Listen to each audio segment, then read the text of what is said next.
News, ಇದು ನಿಮ್ಮ ಧ್ವನಿ. ನಮಸ್ಕಾರ. ಎಸ್ ನ್ಯೂಸ್ಗೆ ಸ್ವಾಗತ. ನಾನು ಎಸ್ ದೇವೇಂದ್ರಗೌಡ.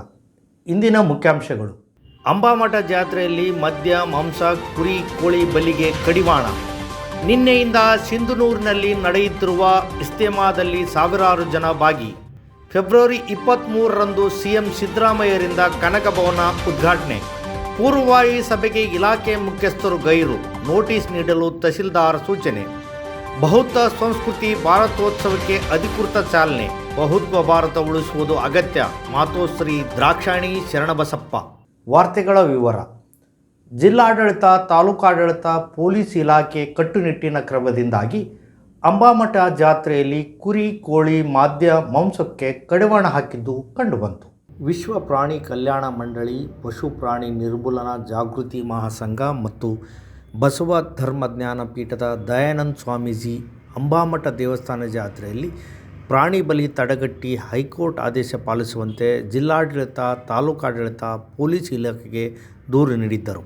ದಯಾನಂದ ಸ್ವಾಮಿ ಅವರ ದೂರಿನನ್ವಯ ಜಿಲ್ಲಾಡಳಿತ, ತಾಲೂಕಾಡಳಿತ, ಪೊಲೀಸ್ ಇಲಾಖೆ ಜಾತ್ರೆಯಲ್ಲಿ ಪ್ರಾಣಿ ಬಲಿ ನಿಷೇಧ ಮಾಡಲಾಗಿದೆ ಎಂದು ಬ್ಯಾನರ್ಗಳನ್ನು ಹಾಕಿ ವ್ಯಾಪಕ ಪ್ರಚಾರ ಮಾಡುವ ಜೊತೆಗೆ ಕುರಿ, ಕೋಳಿ ಕಡಿದು ಮಾಂಸ ವ್ಯಾಪಾರ ಮಾಡುವವರಿಗೆ ಕಟ್ಟುನಿಟ್ಟಿನ ಕ್ರಮ ಕೈಗೊಳ್ಳುವ ಬಗ್ಗೆ ತಿಳಿಸಲಾಗಿತ್ತು. ಬನದ ಹುಣ್ಣಿಮೆಯ ದಿನ ನಡೆದ ಅಂಬಾಮಠ ದೇವಸ್ಥಾನ ಜಾತ್ರೆಯಲ್ಲಿ ಕಳೆದ ವರ್ಷದಂತೆ ಈ ವರ್ಷ ನಡೆದ ಜಾತ್ರೆಯಲ್ಲಿ ಹೆಚ್ಚಿನ ಸಂಖ್ಯೆಯ ಪ್ರಾಣಿ ಬಲಿ ಕಂಡು ಬರಲಿಲ್ಲ. ಭಕ್ತರು ಮಾತ್ರ ಕದ್ದು ಮುಚ್ಚಿ ಕುರಿ, ಕೋಳಿ ಕಡಿದು ಮಾಂಸದ ಊಟ ಸೇವಿಸಿದರೆ, ಭಕ್ತರ ಅನುಕೂಲಕ್ಕಾಗಿ ಮಾಂಸದ ವ್ಯಾಪಾರಿಗಳು ಕುರಿ, ಕೋಳಿ ಮಾಂಸ ಮಾರಾಟ ಮಾಡಿ ವ್ಯಾಪಾರ ಮಾಡುತ್ತಿದ್ದರು. ಆದರೆ ಈ ವರ್ಷ ಅವಕಾಶ ಕೊಡದೇ ಇರುವುದರಿಂದ ನಮಗೆ ವ್ಯಾಪಾರವಾಗಿಲ್ಲ. ಕದ್ದು ಮುಚ್ಚಿ ಮಾಂಸ ಮಾರಾಟ ಮಾಡುತ್ತಿದ್ದಾಗ ದೇವಸ್ಥಾನದ ಆಡಳಿತ ಮಂಡಳಿ ಹಾಗೂ ಪೊಲೀಸ್ ಅಧಿಕಾರಿಗಳು ಬಂದು ಕುರಿ, ಕೋಳಿ ತೆಗೆದುಕೊಂಡು ಹೋದ ಕಾರಣ ಮಾಂಸ ಮಾರಾಟ ಮಾಡಲು ಆಗಿಲ್ಲ. ಇದರಿಂದ ನಮ್ಮ ಹೊಟ್ಟೆ ಮೇಲೆ ಬರೆ ಎಳೆದಿದ್ದಾರೆ ಎಂದು ಕುರಿ, ಕೋಳಿ ವ್ಯಾಪಾರಿಗಳು ತಮ್ಮ ಅಳಲನ್ನು ತೋಡಿಕೊಂಡರು. ಜಾತ್ರೆಯಲ್ಲಿ ಟೆಂಡರ್ ಪ್ರಕಾರ ಕಾಯಿ ಮಾರಾಟವಾಗದೇ ಇರುವುದು ಕಂಡುಬಂತು. ಕೊಳೆತ ಸಣ್ಣ ಕಾಯಿ ಕೂಡ ಮಾರಾಟ ಮಾಡುವ ಮೂಲಕ ಭಕ್ತರಿಗೆ ಸುಲಿಗೆ ಮಾಡುತ್ತಿದ್ದಾರೆ ಎನ್ನುವುದು ಭಕ್ತರ ಅಳಲಾಗಿತ್ತು. ಕಳೆದ ವರ್ಷ ನಾನು ಟೆಂಡರ್ ನಿಯಮ ಉಲ್ಲಂಘಿಸಿ ಹೆಚ್ಚಿನ ಬೆಲೆಗೆ ಕಾಯಿ ಮಾರಾಟ ಮಾಡಿದ ಕಾರಣ ನನ್ನ ಅಂಗಡಿ ಬಂದ್ ಮಾಡಿ ದಂಡ ಹಾಕಿದ ತಾಲೂಕಾಡಳಿತ ಟೆಂಡರ್ ನಿಯಮ ಮೀರಿ ಅಧಿಕ ಬೆಲೆಗೆ ಕಾಯಿ ಮಾರಾಟ ಮಾಡುತ್ತಿದ್ದ ಬಗ್ಗೆ ದೂರು ನುಡಿದರೂ ಸಹ ಸಮಿತಿಯ ಅಧ್ಯಕ್ಷರು, ಸದಸ್ಯರು ತಾಲೂಕಾ ಆಡಳಿತ ಕ್ರಮ ಕೈಗೊಳ್ಳದೆ ಸುಮ್ಮನೆ ಇರುವುದು ಅನುಮಾನಕ್ಕೆ ಎಡೆ ಮಾಡಿದೆ ಎಂದು ವೆಂಕಟೇಶ್ವರರಾವ್ ಆರೋಪ ಮಾಡಿದರು. ಇಸ್ತಿಮಾ ಇಸ್ಲಾಮಿಕ್ ಸಂಘಟನೆಗಳು ಲಕ್ಷಾಂತರ ಮುಸ್ಲಿಮರ ಸಹಯೋಗದೊಂದಿಗೆ ಆಯೋಜಿಸಲಾದ ಇಸ್ಲಾಮಿಕ್ ಸಭೆಯಾಗಿದೆ. ಇದು ಪ್ರಪಂಚಾದ್ಯಂತ ತಬ್ಲಿಗ್ ಜಮಾತ್ನ ಅತ್ಯಗತ್ಯ ಭಾಗವಾಗಿದೆ. ಇದು ಮುಸ್ಲಿಮರ ಜೀವನದ ಮೇಲೆ ಮಹತ್ವದ ಪಾತ್ರವನ್ನು ವಹಿಸುತ್ತದೆ ಮತ್ತು ಹೆಚ್ಚಿನ ಸಂಖ್ಯೆಯ ಜನರು ಇಸ್ತಿಮಾದಲ್ಲಿ ತೊಡಗುತ್ತಾರೆ. ನಿನ್ನೆ ಮತ್ತು ಇಂದು ಸಿಂಧನೂರಿನಲ್ಲಿ ಸಾವಿರಾರು ಜನ ಈ ಕಾರ್ಯಕ್ರಮದಲ್ಲಿ ಭಾಗವಹಿಸಿದ್ದರು. ಇಸ್ತಿಮಾದಲ್ಲಿ ಭಾಗವಹಿಸುವಿಕೆಯು ಧಾರ್ಮಿಕ ಅಧಿಕಾರ, ಸ್ಥಾನಮಾನ ಮತ್ತು ಸಬಲೀಕರಣವನ್ನು ಹೆಚ್ಚಿಸುತ್ತದೆ ಮತ್ತು ಸಹೋದರತ್ವ ಹಾಗೂ ಉಮ್ಮಾದ ಕಲ್ಪನೆಯ ಮೂಲಕ ಮುಸ್ಲಿಂ ಗುರುತಿನ ಮೇಲೆ ಕೊಡುಗೆ ನೀಡುತ್ತದೆ. ವ್ಯಕ್ತಿಗಳ ನೈತಿಕ ಸುಧಾರಣೆ ಮತ್ತು ಸ್ವಯಂ ಶುದ್ಧೀಕರಣವಾಗಿದೆ. ಇದನ್ನು ಸಾಮಾನ್ಯವಾಗಿ ಮುಸ್ಲಿಮರನ್ನು ನಿಜವಾದ ಮುಸ್ಲಿಮರನ್ನಾಗಿ ಮಾಡುವುದು ಎಂದು ವಿವರಿಸಲಾಗಿದೆ. ಮುಸ್ಲಿಮರು ತಮ್ಮ ವೈಯಕ್ತಿಕ ಜೀವನದಲ್ಲಿ ಇಸ್ಲಾಂನ ಆಜ್ಞೆಗಳನ್ನು ಕಟ್ಟುನಿಟ್ಟಾಗಿ ಅನುಸರಿಸಲು ತಮ್ಮ ನಂಬಿಕೆಯ ಮೂಲ ತತ್ವಗಳಿಗೆ ಹಿಂತಿರುಗಬೇಕು. ಇನ್ನೊಂದು ಬದಿಯಲ್ಲಿ ಇದು ನಂಬಿಕೆಯ ನವೀಕರಣ ಚಳುವಳಿಯಾಗಿದೆ. ತನ್ನ ವಾರ್ಷಿಕ 3 ದಿನಗಳ ಸಭೆಯ ಕೂಟದ ಮೂಲಕ ವಿಶಾಲ ಪ್ರಪಂಚದ ಗಮನವನ್ನು ಪಡೆಯುತ್ತದೆ. ಅದು ಲಕ್ಷಾಂತರ ಜನರೊಂದಿಗೆ ಇಸ್ತಿಮಾ ತಬ್ಲಿಗ್ ಜಮಾತ್ ಚಳುವಳಿಯ ಸಂಕೇತವಾಗಿದೆ. ನಿನ್ನೆಯಿಂದ ಸಿಂಧನೂರಿನಲ್ಲಿ ನಡೆದ ಈ ಕಾರ್ಯಕ್ರಮದಲ್ಲಿ ಬಳ್ಳಾರಿ ವಲಯದ ಬಳ್ಳಾರಿ, ಸಿರುಗುಪ್ಪ, ಸಂಡೂರು, ಸಿಂಧನೂರಿನ ಸಾವಿರಾರು ಜನ ಈ ಕಾರ್ಯಕ್ರಮದಲ್ಲಿ ಭಾಗವಹಿಸಿದ್ದರು. ಸಿಂಧನೂರು ಮಸ್ಕಿ ರಸ್ತೆಯಲ್ಲಿ ಹಾಕಿರುವ ಪೆಂಡಾಲ್ನಲ್ಲಿ ಈ ಕಾರ್ಯಕ್ರಮ ಜರುಗುತ್ತಿದೆ. ಹಿಂದಿ ಮತ್ತು ಕನ್ನಡ ಭಾಷೆಯಲ್ಲಿ ಮೌಲಾನಗಳು ಪ್ರವಚನ ಮಾಡುತ್ತಿದ್ದಾರೆ. ಕಾರ್ಯಕ್ರಮದಲ್ಲಿ ಭಾಗವಹಿಸಿದ ಬೇರೆ ಬೇರೆ ಕಡೆಯಿಂದ ಬಂದ ಜನರು ಪೆಂಡಾಲ್ನಲ್ಲಿಯೇ ವಾಸವಾಗಿದ್ದು, ಊಟವನ್ನು ಕೂಡ ಪ್ರತಿಯೊಬ್ಬರೂ ಹಣ ನೀಡಿ ಟೋಕನ್ ಪಡೆದು ಊಟ ಮಾಡುವುದು ಕಂಡುಬಂತು. ಕಾರ್ಯಕರ್ತರೇ ಟ್ರಾಫಿಕ್ ಕಂಟ್ರೋಲ್ ಮಾಡುತ್ತಿದ್ದಾರೆ. ಒಟ್ಟಾರೆ ಯಾವುದೇ ಆಡಂಬರವಿಲ್ಲದ ಸರಳ ಧರ್ಮ ಸಭೆ ಇದಾಗಿತ್ತು. ಅಲ್ಹಮ್ದುಲಿಲ್ಲಾಹ್ ಇದು 2 ದಿನದ ಇಜ್ತಿಮಾ ಇದು ಸುಮಾರು ಇದು ಕೂಡ್ಲಿಗಿ, ಕೊಟ್ಟೂರು, ಯಶವಂತಪುರ, ನಮ್ಮ ಕಡೆ ಸಂಡೂರು ಪಕ್ಕ ಒಂದು ಏರಿಯಾ ಯಶವಂತಪುರ ಆ ಊರು, ಆಮೇಲೆ ಬಳ್ಳಾರಿ, ಸಿರುಗುಪ್ಪ ಮತ್ತು ಮಸ್ಕಿ ಮತ್ತು ಸಿಂಧನೂರು ಸುಮಾರು 6-7 ತಾಲೂಕುಗಳ ಇಜ್ತಿಮಾ ಇದು. ಉದ್ದೇಶ ಏನಪ್ಪ, ಪ್ರತಿಯೊಬ್ಬ ಮನುಷ್ಯನ ಸೃಷ್ಟಿಕರ್ತನನ್ನು ಗುಣ ಹಿಡಿದು ಅವನು ಹೇಳಿದ ಪ್ರಕಾರ ಜೀವನ ಮಾಡಬೇಕು. ಒಂದು ಜೀವನ ಇದೆ, ಸತ್ತ ನಂತರ ಪರಲೋಕ ಜೀವನ, ಎಂದು ಮೊದಲಾದ ಕೋಟಿ ಕೋಟಿ ಕೋಟಿ ವರ್ಷ ಜೀವನ ಇದೆ. ಆ ಜೀವನದ ತಯಾರಿಸಲು ಮನುಷ್ಯ ಅಲ್ಲಾ ತಾಲ ಸೃಷ್ಟಿಗೊಂಡಿದ್ದಾನೆ. ಅವನ ಆಜ್ಞೆಗಳು ಏನು, ಅವನು ಏನು ಹೇಳ್ತಾ ಇದ್ದಾನೆ, ಯಾವ ಉದ್ದೇಶ ಇದೆ, ಅವನು ಹೇಳಿದ ಪ್ರಕಾರ ಏನು ಜೀವನ ಮಾಡೋದು. ಸೃಷ್ಟಿ ಇದೆ, ಆಕಾಶ ಸೃಷ್ಟಿ ಮಾಡಿದ್ದಾನೆ, ಸೂರ್ಯ ಚಂದ್ರರು ಯಾರು ಇವತ್ತು ಹೇಳ್ತಾ ಇದ್ದಾರೆ. ಇವತ್ತು 6 ಗಂಟೆ 50 ನಿಮಿಷಕ್ಕೆ ಸೂರ್ಯ ಹುಟ್ಟಿದ್ದಾನೆ. ಮರೆದು ಇದೇ ಡೇಟು ಇದೇ ಸೇಮ್ ಮುಂದಿನ ವರ್ಷ 26ಗೆ ಅದೇ ಸೂರ್ಯ 1 ನಿಮಿಷನೂ ಏನು ವ್ಯತ್ಯಾಸ ಮಾಡೋದಲ್ಲ. ಆ ಸೃಷ್ಟಿ ಮಾಡೋದು ಯಾರದ? ಈ ಚಂದ್ರನ ಯಾರು ಸೃಷ್ಟಿ ಮಾಡೋದು? ಚಂದ್ರ ಹೇಳ್ತಾ ಇದ್ದಾರೆ, ಚಂದ್ರನ ಏನು ಇದು ಬೆಳಕು ಹಣ್ಣುಗಳು ಬೆಳೆಯಬೇಕು, ಬಿತ್ತಪ್ಪ ಅಂದರೆ ಆ ಹಣ್ಣುಗಳು ಸಿಹಿಯಾಗಿ ಸಾಧ್ಯ. ಚಂದ್ರನ ಸೂರ್ಯನ ಯಾರು ಸೃಷ್ಟಿ ಮಾಡಿದ್ರು? ಆ ಮರೆತು ಕಾಸಿ ಏನು ಜೀವನ ಮಾಡೋಕೆ ಆ ಜೀವನ ನಮ್ಮ ಪ್ರತಿಯೊಬ್ಬ ಮುಸಲ್ಮಾನ ಏನ್ರಿ ಅವನ ಆಜ್ಞೆ ಪ್ರಕಾರ ನಡೆಯೋನಾಗಬೇಕು. ಯಾರು ಅದನ್ನು ಕಂಡು ಹಿಡಿಬೇಕು ಅನ್ನೋ ಉದ್ದೇಶಕ್ಕೆ ಅದನ್ನು ಗೊತ್ತು ಮಾಡ್ಕೋಸಲಾಗಿದೆ. ಏನು ಇಜ್ತಿಮಾ ಮಾಡ್ತಾ ಇದ್ದಾರೆ, ಏನು ಪ್ರವಾದಿ ಸಲ್ಲಲ್ಲಾಹು ಅಲೈಹಿ ವಸಲ್ಲಂ ಹಿಂಗೆ ಹೇಳ್ಯಾರ, ಏನು ಆ ಪದ್ಧತಿ ನಡೆಯೋರಾಗಬೇಕು. ಆ ವ್ಯಕ್ತಿ ಏನ್ರಿ ಆ ಒಂದು ದಾರಿ ಇದೆ, ಆ ದಾರಿನ ಏನಿದೆ ನಮಗೆ ನರಕದಿಂದ ಸಲ್ಲುತ್ತರುವಂಥ ಒಂದು ದಾರಿ ಇದೆ. ಸತ್ಯ ಹೇಳಬೇಕು, ಸುಳ್ಳು ಹೇಳಬಾರ್ದು, ತಂದೆ ತಾಯಿಗಳ ಸೇವೆ ಮಾಡಬೇಕು, ಅಕ್ಕಪಕ್ಕದ ಹಕ್ಕುಗಳನ್ನು ಅದ ಮಾಡಬೇಕು, ಸಹೋದರರು ಬಾಂಧವ್ಯಗಳನ್ನು ಬೆಸೆಯಬೇಕು. ಪೈಗಂಬರ್ ಹೇಳ್ತಾ ಇದ್ದಾರೆ, 40 ಯಾರೇ ಇರಲಿ, ಅವ್ರು ಹಿಂದೂ ಆಗಲಿ ಯಾರು ಮುಸ್ಲಿಮಾನ್ 40 ಮನೆ ಇದಾವೆ ಅವನ ಪಕ್ಕ ಇದೆ, ಅವ್ರ ಅಕಸ್ಮಾತ್ ಆಗಿ ಅವನು ಉಪವಾಸ ಬಿದ್ದಿದ್ದಾನೆ ಅಂದರೆ ಏನ್ರಿ ಇವನು ಮುಸಲ್ಮಾನ ಸಾಧ್ಯನೇ ಇಲ್ಲ. ಪ್ರತಿಯೊಂದನ್ನು ಏನು ನಮ್ಮಲ್ಲಿ ಮರೆತು ಕಾಸಿ ಜೀವನ ಮಾಡ್ತಾ ಇದ್ದಾರೆ. ಅಂಥವ್ರನ್ನ ಏನು ಸಾಕು ಈ ಇಜ್ತಿಮಾದಿಂದ ಹಿರಿಯರಿಂದ ಅಲ್ಲಾಹನ ದಾರಿಯಲ್ಲಿ ಹೋಗಿ ಬಂದು ಒತ್ತು ಮಾಡೋ ಸಲ ಏನು ಇಜ್ತಿಮಾ ಇರ್ತದೆ. ಇದು ಪ್ರತಿ ವರ್ಷ ಇರ್ತದೋ ಅಥವಾ? ಪ್ರತಿ ವರ್ಷ ಇರ್ತದೆ ಇಜ್ತಿಮಾ. ಪ್ರತಿ ವರ್ಷ ಏನ್ರಿ ಒಂದು ವರ್ಷ ಮಸ್ಕಿ ಆಗುತ್ತೆ, ಒಂದು ವರ್ಷ ಸಂಡೂರು ಆಗುತ್ತೆ, ಒಂದು ವರ್ಷ ಯಶವಂತ, ಈ ರೀತಿ ನಮ್ಮ ಸಿಂಧನೂರಿಗೆ ಬರಬೇಕು. ಸುಮಾರು 7ರಿಂದ 8 ವರ್ಷ ಆಗುತ್ತೆ. ಈ ರೀತಿ ನಡೀತಾ ಇರ್ತದೆ ಸರ್. ನಮ್ಮ ಇಸ್ಲಾಮದಲ್ಲಿ ಏನಂದ್ರೆ ಯಾರು ಇದರಲ್ಲಿ ಗೌರ್ಮೆಂಟ್ ಯಾವುದು ದುಡ್ಡು ಆಗಲ್ಲ ಸರ್. ಇದು ನಾವು ಬಡವರಾದ್ರೂ ಇವತ್ತು ಏನೈತೆ ನಾವು ಒಂದು ಬಾಳೆಹಣ್ಣು ಮಾರಿ ಜೀವನ ಮಾಡೋದ್ರಲ್ಲಿ 10 ರೂಪಾಯಿನ ಜಮಾ ಇಟ್ಟು ಇದಕ್ಕೆಲ್ಲ ಹಾಕ್ಬಿಟ್ಟು ಇದಕ್ಕೆಲ್ಲ ವೆಚ್ಚ ನಾವು ಮಾಡ್ತೀವಿ ಸರ್. ಯಾಕಪ್ಪ ಅಂದ್ರೆ ಇದರಲ್ಲಿ ಏನಂದ್ರೆ ಎಂಥ ನಮ್ಮವರು ಒಬ್ಬರಲ್ಲ ಇಬ್ಬರು ಏನೋ ಎಷ್ಟು ಕೆಟ್ಟ ಜನ ಇದ್ರು ಕೂಡ ಇದರಲ್ಲಿ ಬಂದ್ಬಿಟ್ಟು ಇದರಲ್ಲಿ ಏನಪ್ಪ ಅಂದ್ರೆ ಅವ್ರ ಜೀವನನೇ ಇದರಲ್ಲೇ ತೆಗೆದಿರ್ತಾರೆ. ಅವರು ಈ ಧರ್ಮಕ್ಕಾಗಿ ಅವ್ರ ಹುಟ್ಟಿದಾಗಿಂದ ಇದರಲ್ಲೇ ಅವರು ಬೆಳೆದು ಇದರಲ್ಲೇ ಅವ್ರು ತ್ಯಾಗ ಬಲಿದಾನ ಮಾಡಿದ್ದಾರೆ ಸರ್.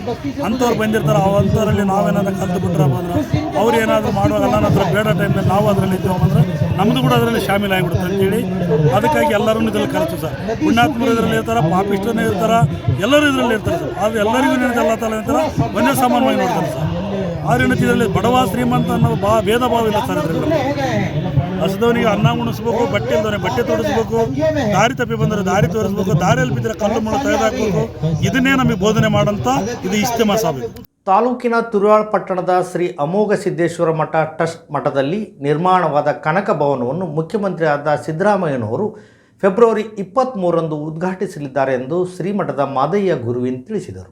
ತುರುವಾಳ ಪಟ್ಟಣದ ಶ್ರೀಮಠದಲ್ಲಿ ಕರೆದ ಸುದ್ದಿಗೋಷ್ಠಿಯಲ್ಲಿ ಮಾತನಾಡಿದ ಮಸ್ಕಿ ಶಾಸಕ ಬಸನಗೌಡ ತುರುವಾಳ ಅವರು ಈಗಾಗಲೇ ಫೆಬ್ರವರಿ 16ರಂದು ನಿಗದಿಯಾಗಿದ್ದ ಮುಖ್ಯಮಂತ್ರಿ ಸಿದ್ದರಾಮಯ್ಯವರ ಕಾರ್ಯಕ್ರಮವು ಆ ದಿನಾಂಕದಂದು ಕ್ಯಾಬಿನೆಟ್ ಅಧಿವೇಶನ ಇರುವ ಕಾರಣಕ್ಕಾಗಿ ಮುಂದೂಡಿ ಫೆಬ್ರವರಿ 23ರಂದು ಆಗಮಿಸಲಿದ್ದಾರೆ. ಆ ದಿನ ಪಟ್ಟಣದ ಸರ್ವರು ಭಾಗಿಯಾಗಿ ಯಶಸ್ವಿಗೆ ಸಹಕರಿಸಬೇಕೆಂದು ತಿಳಿಸಿದರು. ಮಾಜಿ ಸಂಸದ ಕೆ ವಿರೂಪಾಕ್ಷಪ್ಪನವರು ಮಾತನಾಡಿ ಫೆಬ್ರವರಿ 22ರಂದು ಮೇಘಾಲಯದ ರಾಜ್ಯಪಾಲ ವಿಜಯಶಂಕರ್ ಹಾಗೂ ಬಿಜೆಪಿಯ ರಾಜ್ಯಾಧ್ಯಕ್ಷ ವಿಜಯೇಂದ್ರ ಆಗಮಿಸಿದ್ದಾರೆ ಎಂದು ತಿಳಿಸಿದರು.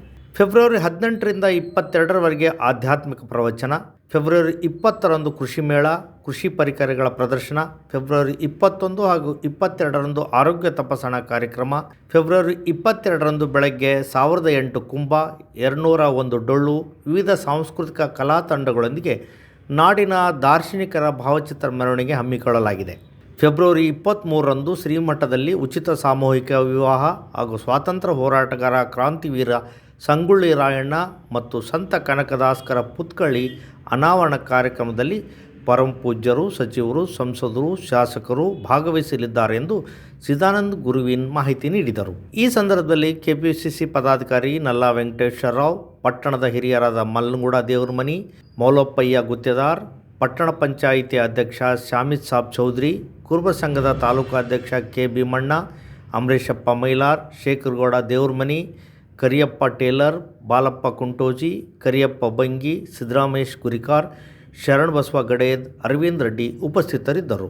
ಇವತ್ತು ಎಲ್ಲರೂ ಕೂಡ ನಮ್ಮ ಮಸ್ಕಿ ಸಿಂಧರು ಈ ಭಾಗದಲ್ಲಿರ್ತಕ್ಕಂಥ ನಮ್ಮ ಎಲ್ಲ ಜನರಿಗೆ ಆ ದಿನ ಕಾರ್ಯಕ್ರಮದ ಈ ಸ್ವಾಗತವನ್ನು ಬಯಸ್ತೇವೆ. ಎಲ್ಲರೂ ಕೂಡ ಈ ಮಠದ ಕಾರ್ಯಕ್ರಮ ಇದು ಅತ್ಯಂತ ವಿಜೃಂಭಣೆಯಿಂದ ಆಗಬೇಕು ಇವತ್ತು ಅನ್ನುವಂಥದ್ದನ್ನು ಈ ಸಭೆಯ ಮೂಲಕ ಬೆಳೆಸಿ ಇವತ್ತು ನಾವೆಲ್ಲರೂ ಕೂಡ ಈ ತುಳುವಾಡದಲ್ಲಿರ್ತಕ್ಕಂಥ ಎಲ್ಲ ಸರ್ವ ಊರಿನ ಎಲ್ಲರೂ ಕೂಡ ಇವತ್ತು ಕಾರ್ಯಕ್ರಮವನ್ನು ಯಶಸ್ವಿಗೊಳಿಸಲಿಕ್ಕೆ ಸಹಕಾರ ಮಾಡಬೇಕು ಅನ್ನೋದನ್ನು ಈ ಸಂದರ್ಭದಲ್ಲಿ ಹೇಳಕ್ಕೆ ನಾನು ಬಯಸ್ತೇನೆ. ಅಂಬಿಗರ ಚೌಡಯ್ಯ ಹಾಗೂ ಜನವರಿ 26 ಗಣರಾಜ್ಯೋತ್ಸವ ಕಾರ್ಯಕ್ರಮದ ಪೂರ್ವಭಾವಿ ಸಭೆಗೆ ಗೈರಾದ ಅಧಿಕಾರಿಗಳ ಕುರಿತು ಸಭೆಯಲ್ಲಿ ಚರ್ಚೆಯಾಗಿ ಗೈರಾದ ಇಲಾಖೆ ಅಧಿಕಾರಿಗಳಿಗೆ ತಾಲೂಕು ಆಡಳಿತ ವತಿಯಿಂದ ಶೋಕಾಸ್ ನೋಟಿಸ್ ಜಾರಿ ಮಾಡಲಾಗುವುದೆಂದು ತಹಸೀಲ್ದಾರರಾದ ಅರುಣ್ ಕುಮಾರ್ ಎಚ್ ದೇಸಾಯಿ ತಿಳಿಸಿದರು.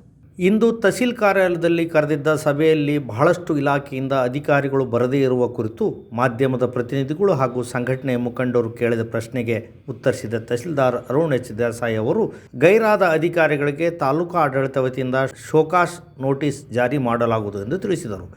ಈ ಸಭೆಯಲ್ಲಿ ಪೌರಾಯುಕ್ತರಾದ ಮಂಜುನಾಥ್ ಕುಂಡೂರ್, ಕೃಷಿ ಸಹಾಯಕ ನಿರ್ದೇಶಕರಾದ ನಜೀರ್ ಅಹಮದ್ ಸೇರಿದಂತೆ ಕರ್ನಾಟಕ ರಕ್ಷಣಾ ವೇದಿಕೆಯ ಮುಖಂಡರು ಹಾಗೂ ಸಂಘ ಸಂಸ್ಥೆಗಳ ಮುಖಂಡರು, ವಿವಿಧ ಇಲಾಖೆ ಅಧಿಕಾರಿಗಳು ಭಾಗವಹಿಸಿದ್ದರು.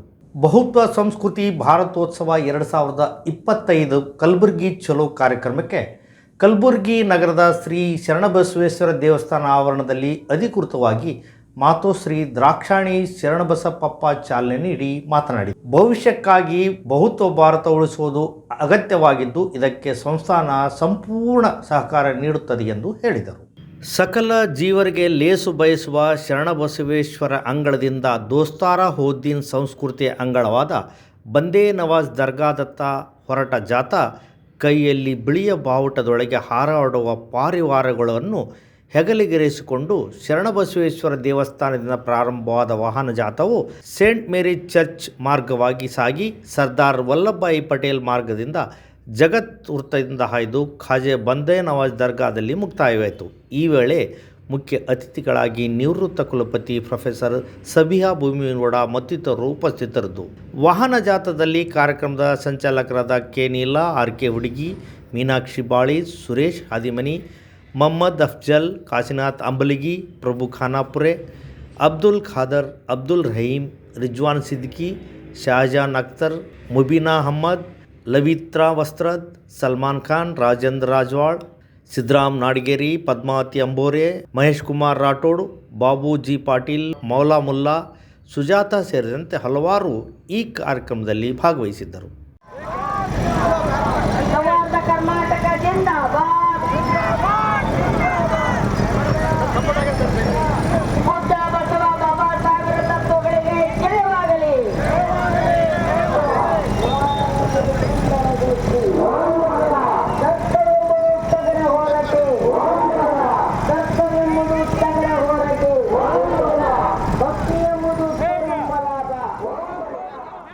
ಮತ್ತೊಮ್ಮೆ ಮುಖ್ಯಾಂಶಗಳು.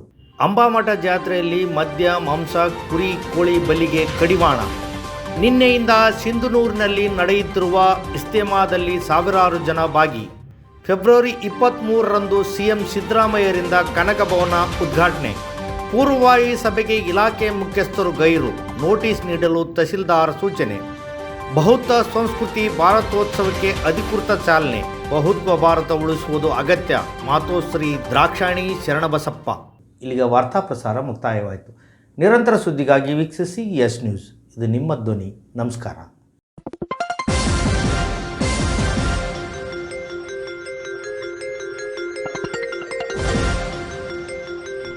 ಎಸ್ ನ್ಯೂಸ್, ಇದು ನಿಮ್ಮ ಧ್ವನಿ.